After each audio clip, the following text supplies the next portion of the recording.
The Campini-Caproni CC.2 was an experimental Italian aircraft developed in the late 1930s and early 1940s, representing one of the earliest attempts to achieve jet-powered flight. Although its propulsion concept differed substantially from what would later become the standard turbojet engine. The project originated from the ideas of engineer Secondo Campini, who envisioned a motorjet system as an intermediate solution between piston engines and true jets.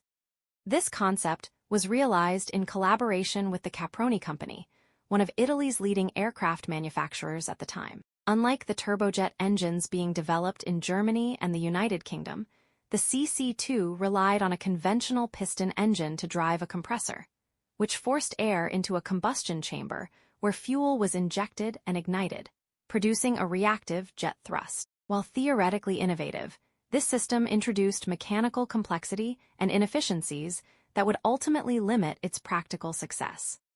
The aircraft made its first flight in August 1940, marking a significant symbolic achievement for Italy, which could now claim to be among the first nations experimenting with jet propulsion. The CC.2 was heavily promoted by the fascist regime as a technological breakthrough, culminating in a highly publicized flight from Milan to Rome in 1941. This event was intended to demonstrate Italian engineering prowess and boost national prestige during wartime. However, behind the propaganda, the aircraft revealed clear limitations that prevented it from evolving into an operational platform. The motorjet system required continuous operation of the piston engine, leading to high fuel consumption and relatively low thrust compared to its complexity. From a technical perspective, the CC.2 featured a low-wing monoplane design with a relatively conventional aerodynamic structure. It was powered by an Isotta Fraschini piston engine that drove the compressor, and the overall propulsion system delivered modest performance. The aircraft reached a maximum speed of approximately 375 km per h, which was not significantly superior to contemporary piston engine fighters, and in some cases even inferior.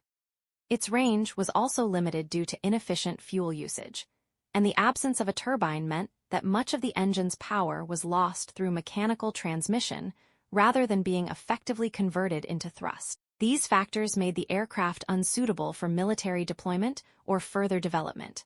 When compared to its contemporaries, the technological gap becomes even more evident. Aircraft such as the German Heinkel He 178 and later the Messerschmitt Me 262, as well as the British Gloster E.28/39, adopted true turbojet engines in which exhaust gases drove a turbine connected to the compressor, creating a far more efficient and self-sustaining propulsion cycle.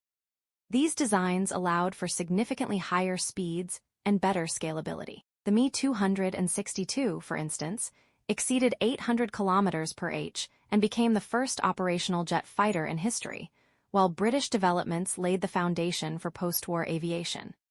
In contrast, the motorjet approach of the CC.2 proved to be a technological dead end, as it could not compete in efficiency, performance, or future potential.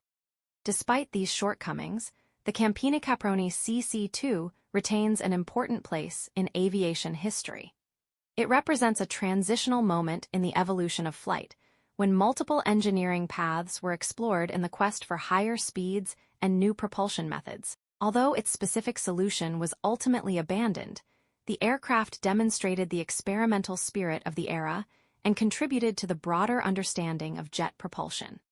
Today, it is remembered less for its performance and more for its symbolic role as a pioneer in early jet aviation, and as evidence of Italy's participation in this critical phase of technological innovation.